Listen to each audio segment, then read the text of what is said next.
Selamat pagi anak-anak semuanya. Bapak berharap kalian semua dalam keadaan sehat dan tetap semangat. Nah, sekarang kita kembali lagi belajar secara daring atau dalam jaringan.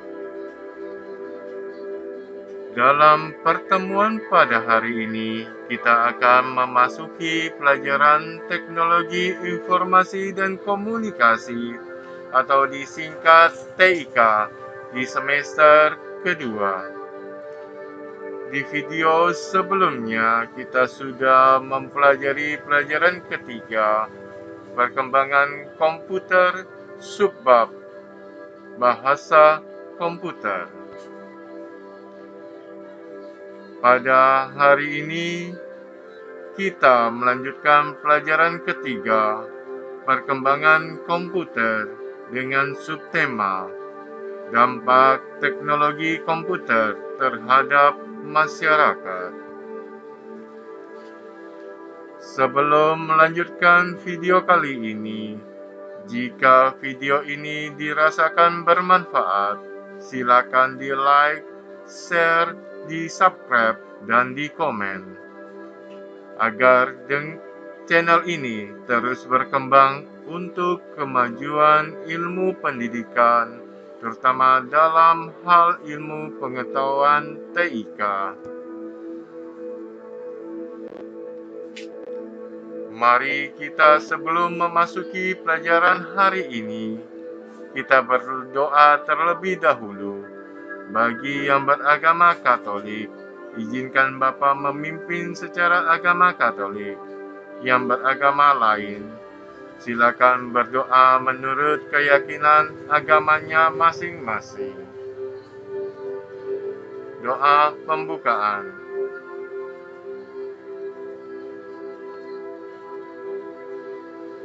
Atas nama Bapa dan Putra dan Roh Kudus. Amin. Tuhan Yesus, kami mau belajar. Berkatilah kami dalam pelajaran kami hari ini. Amin. Bapa kami yang ada di surga, dimuliakanlah nama-Mu, datanglah kerajaan-Mu, jadilah kehendak-Mu di atas bumi seperti di dalam surga. Berilah kami rezeki pada hari ini, dan ampunilah kesalahan kami, seperti kami pun mengampuni yang bersalah kepada kami. Dan janganlah masukkan kami ke dalam pencobaan, tetapi bebaskanlah kami dari yang jahat. Amin. Atas nama Bapa dan Putra dan Roh Kudus. Amin. Oh ya, sebelum memasuki pelajaran hari ini, Bapak mengingatkan kembali, jaga kesehatan kalian. Pakailah selalu masker dan cuci tangan dengan baik dan benar. Makanlah makanan yang bergizi. Jika berada di luar rumah, jaga jarak saat bertemu dengan orang lain, sekurang-kurangnya 1 meter. Tetap pakai masker, segera pulang, mandi, dan berganti pakaian yang baru. Menggunakan masker.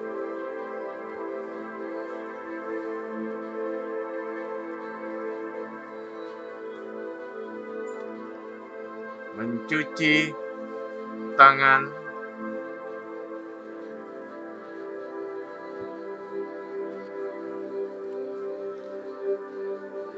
Lakukan 5 langkah cuci tangan pakai sabun yang benar selama 20 detik.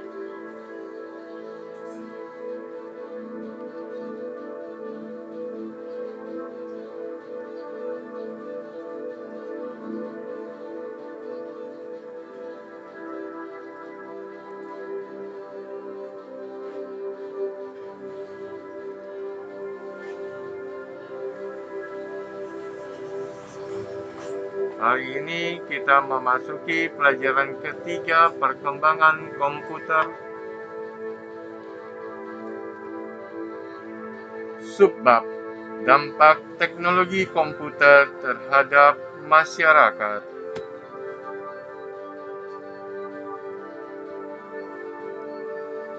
Peta konsep. Silakan membuka halaman 74. Pada hari ini kita akan mempelajari dampak teknologi komputer.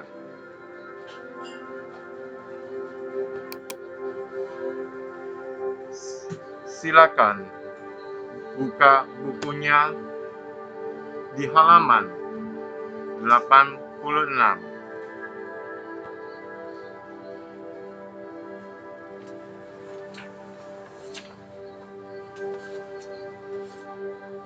Dampak teknologi komputer terhadap masyarakat. Komputer dan bahasa pemrograman telah mengubah dunia. Dengan pemrograman, saat ini kita dapat menikmati berbagai kemudahan dalam bidang komunikasi, transportasi, pendidikan, dan sebagainya. Kita dapat mengirim dan menerima pesan melalui email. Kita dapat dengan mudah memesan transportasi online melalui telepon pintar. Teknologi komputer bahkan dapat digunakan untuk mengendalikan pesawat ruang angkasa.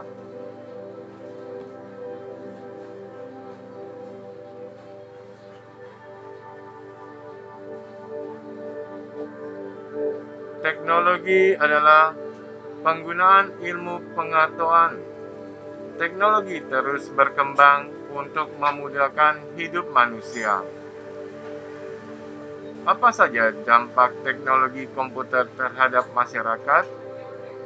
Berikut contoh teknologi komputer yang banyak kita temukan dalam kehidupan sehari-hari beserta dampaknya bagi masyarakat.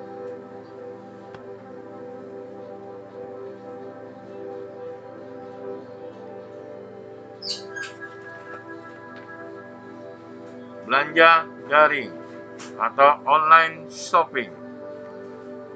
Belanja daring dalam jaringan adalah kegiatan yang dilakukan secara online atau daring di internet. Belanja daring memungkinkan pembeli untuk berbelanja dari mana saja, tanpa harus ke supermarket atau toko serba ada. Pembeli juga dapat membandingkan harga barang sehingga dapat memilih harga yang paling murah.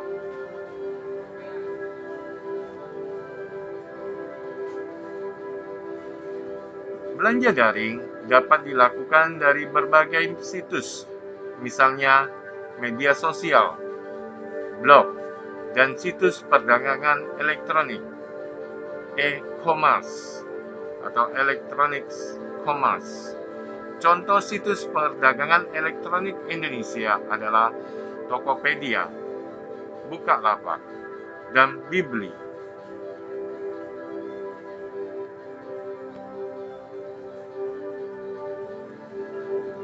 Masih bagian pertama. Oke, ini adalah contoh dari online shop yang ada di Indonesia. GDID, Tokopedia, Shopee, Bibli.com, Lazada, Bukalapak, dan masih banyak lagi.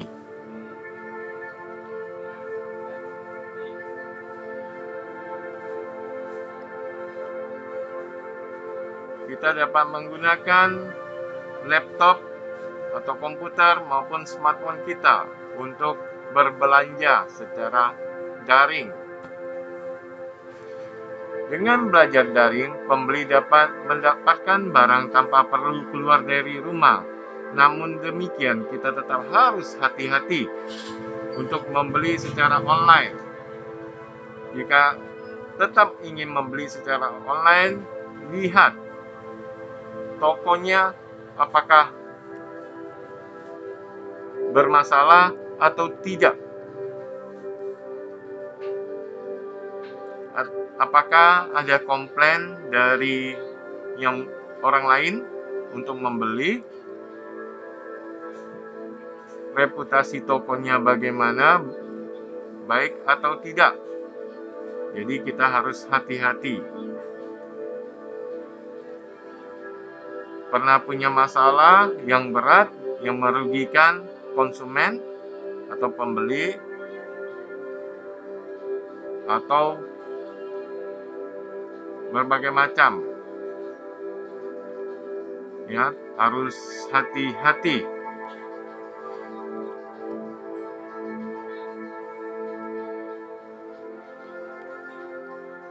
Oke, kita bagian kedua, halaman 87, buku elektronik, electronics book.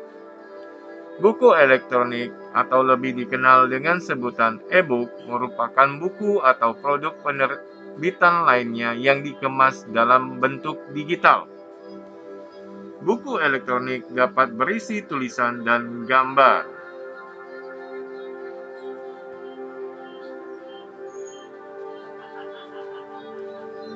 Buku elektronik dapat dibaca menggunakan peralatan elektronik, misalnya komputer meja,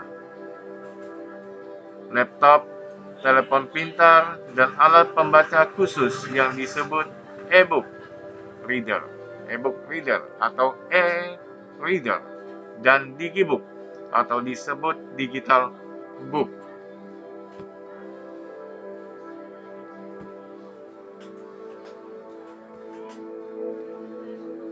Salah satu manfaat buku elektronik adalah berkurangnya penebangan pohon untuk kebutuhan pembuatan kertas.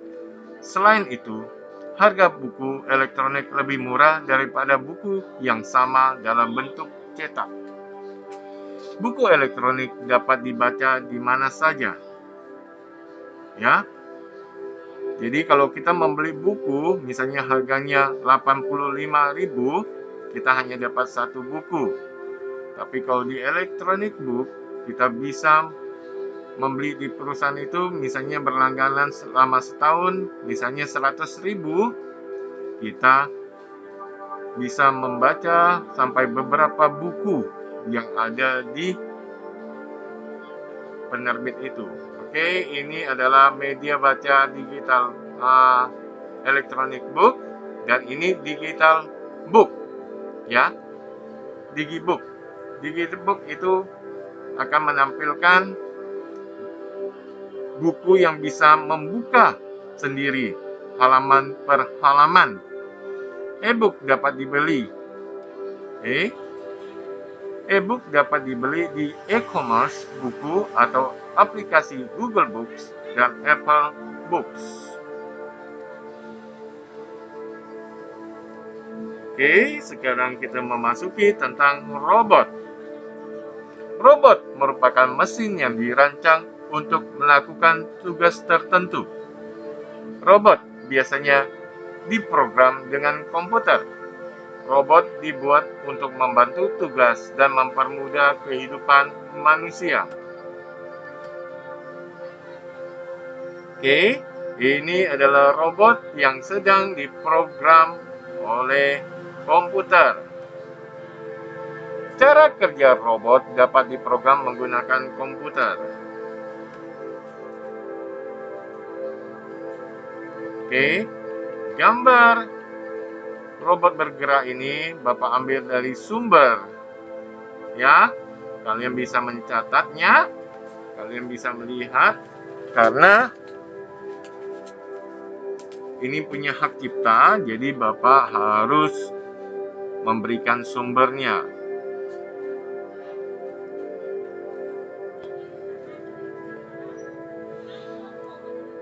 Ini masih bagian robot. Hal itu karena robot dapat melakukan tugas dengan cepat dan tepat, tanpa merasa lelah dan bosan seperti manusia. Robot banyak dimanfaatkan dalam berbagai bidang. Berikut beberapa contoh penggunaan robot.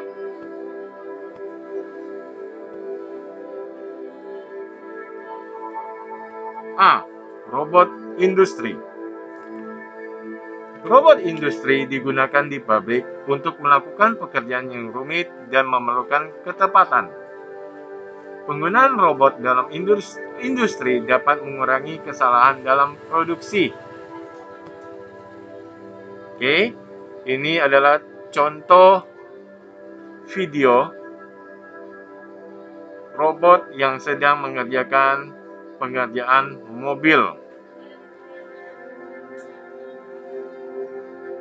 Robot industri membantu manusia melakukan pekerjaan rumit dan berbahaya.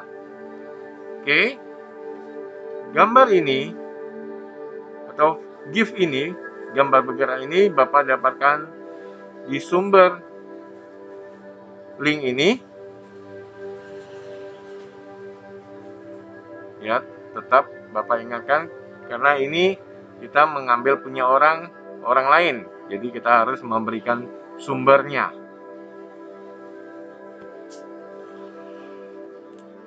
Bagian B, robot penjelajah planet. Robot penjelajah planet dibuat untuk mempelajari benda langit di ruang angkasa. Robot penjelajah mengumpulkan data, lingkungan, dan sampel atau contoh dari planet yang dikunjunginya.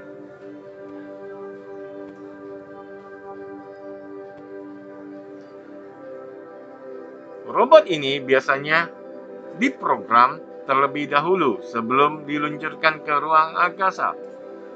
Beberapa jenis robot juga dapat dikendalikan dari jarak jauh. Oke, ini contoh robot penjelajah planet. Ada robot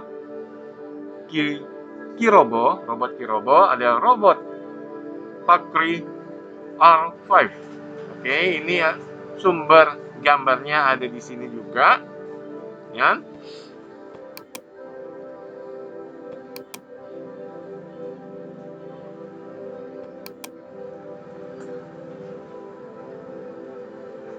Oke, bagian C. Robot medis. Beberapa jenis robot digunakan dalam bidang kesehatan untuk membantu operasi. Robot dapat membantu dokter melakukan operasi yang memerlukan ketepatan yang tinggi.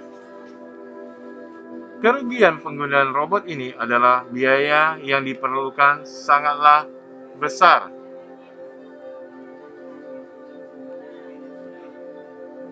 Oke, Bapak mendapatkan gambar ini di link atau di situs ini.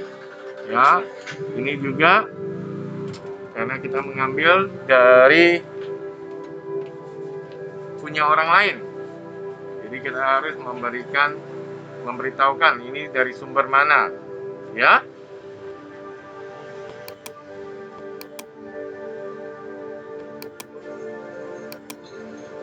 Oke, bagian keempat, pembelajaran elektronik. Halaman 88. Pembelajaran elektronik atau electronic learning atau e-learning merupakan proses untuk mendapatkan pengetahuan dengan bantuan komputer. Pembelajaran elektronik dapat dilakukan secara online dengan bantuan multimedia seperti video, audio, dan kamera web.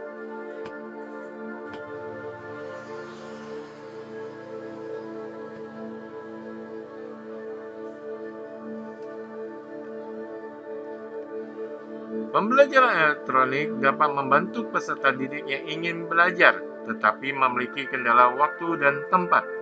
Misalnya, orang yang tinggal jauh dari pusat belajar atau karyawan yang hanya dapat mengikuti pelajaran pada malam hari.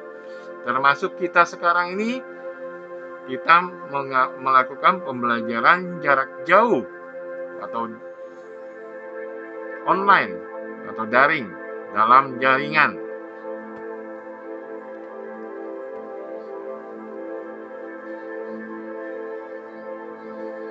Oke. Dengan e-learning, seseorang dapat menyesuaikan waktu dan tempat belajarnya.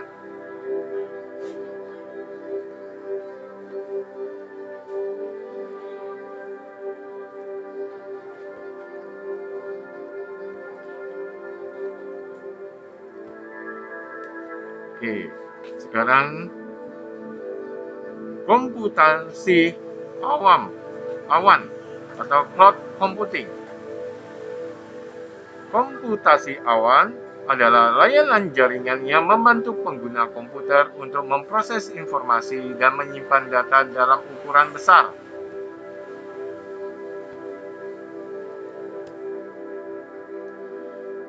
Data berukuran besar tersebut disimpan di tempat penyimpanan terpisah dan bukan di komputer pengguna atau komputer kita. Ya.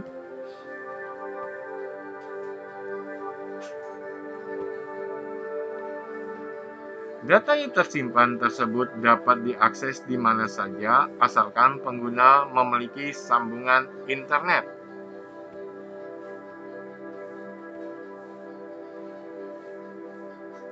Contoh layanan komputer awan adalah Google Drive, Dropbox, iCloud, dan Microsoft Azure.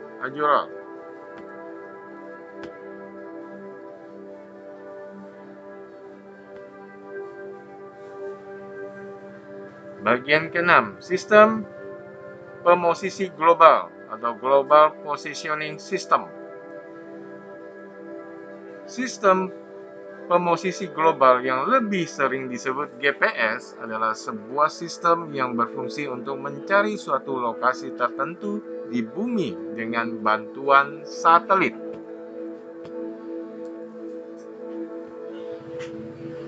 GPS dapat membantu pengguna mencari jalan pintas ke lokasi suatu tempat dengan cepat.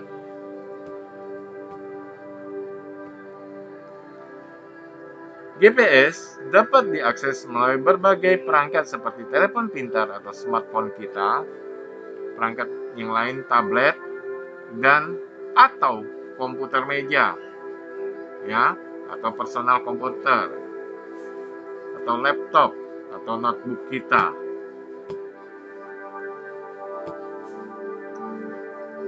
GPS dapat diakses melalui telepon pintar, tablet, dan PC dengan bantuan aplikasi. Ya, kalau tidak ada aplikasinya, kita tidak bisa menggunakan GPS-nya. Oke, ini GPS.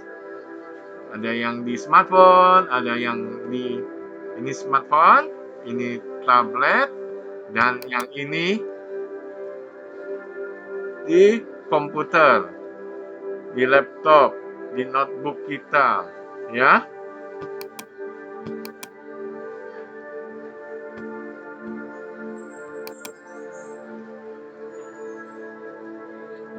Konsol permainan atau video game konsol. Konsol permainan adalah alat elektronik yang dibuat untuk melakukan permainan video game. Tampilan permainan dapat dimunculkan di layar komputer atau di televisi.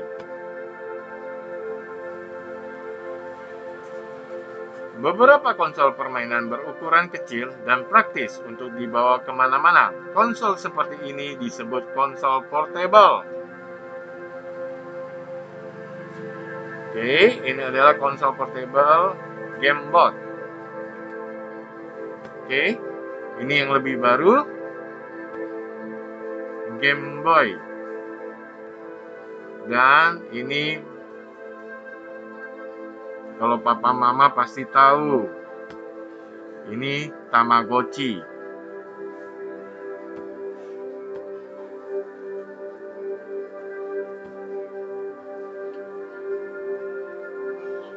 Contoh konsol permainan yang harus menggunakan televisi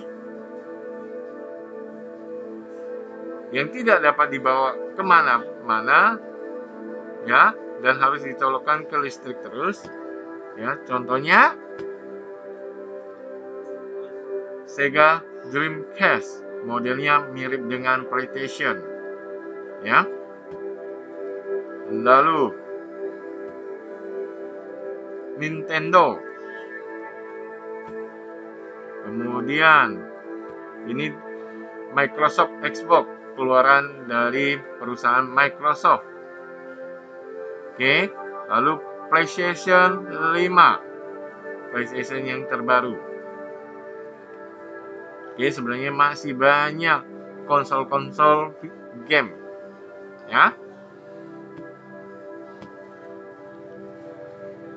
Sekarang kita lihat, tahukah kamu halaman 89 sampai 90? Robot Asimo atau Advanced Step in Innovative Mobility adalah robot humanoid atau robot yang bentuk tubuhnya menyerupai manusia, buatan perusahaan Honda pada tahun 2000. Robot Asimo atau kepanjangannya Advanced Step in Innovative Mobility atau diartikan langkah besar dalam penggerakan inovatif.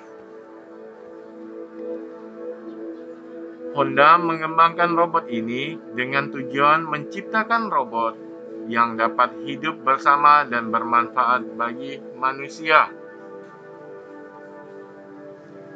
Versi Asimo diluncurkan pada tahun 2011. Asimo mampu berinteraksi dengan peralatan dan lingkungan yang dibuat untuk manusia.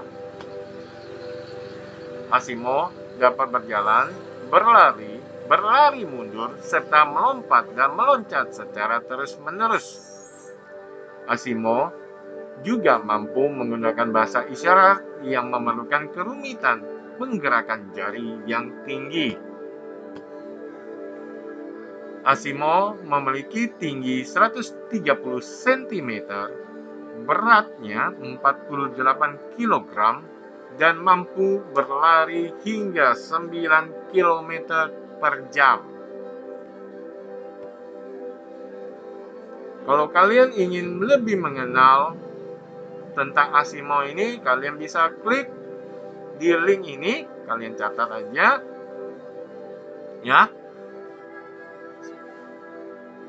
Di Google Search juga banyak menceritakan tentang Asimo ini. Ya. Ini adalah robot Asimo. Gambar bergerak robot Asimo ini Bapak ambil dari sumber ini karena mempunyai, masih ingat, hak cipta. Ya, jadi karena mempunyai hak cipta, kita harus menampilkan sumbernya, nggak boleh sembarangan, ya.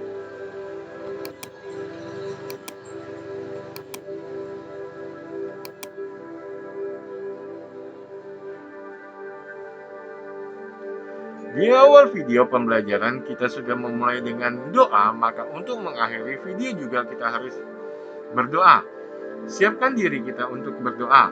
Untuk yang beragama Katolik, izinkan Bapak memimpin doa secara Katolik, dan yang beragama lain dipersilakan berdoa menurut agamanya masing-masing.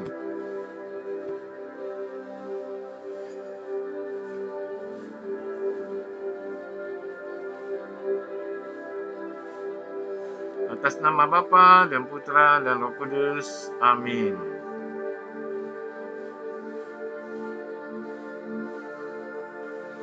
Tuhan Yesus, kami sudah selesai belajar pada hari ini. Berkatilah kami dalam menuntut ilmu, agar dapat berguna untuk masa depan kami. Amin. Salam Maria, penuh rahmat, Tuhan sertamu. Terpujilah engkau di antara wanita, dan terpujilah buah tubuhmu, Yesus. Santa Maria, Bunda Allah, doakanlah kami yang berdosa ini sekarang dan waktu kami mati. Amin. Atas nama Bapa dan Putra dan Roh Kudus. Amin. Sampai jumpa di video berikutnya. Terima kasih.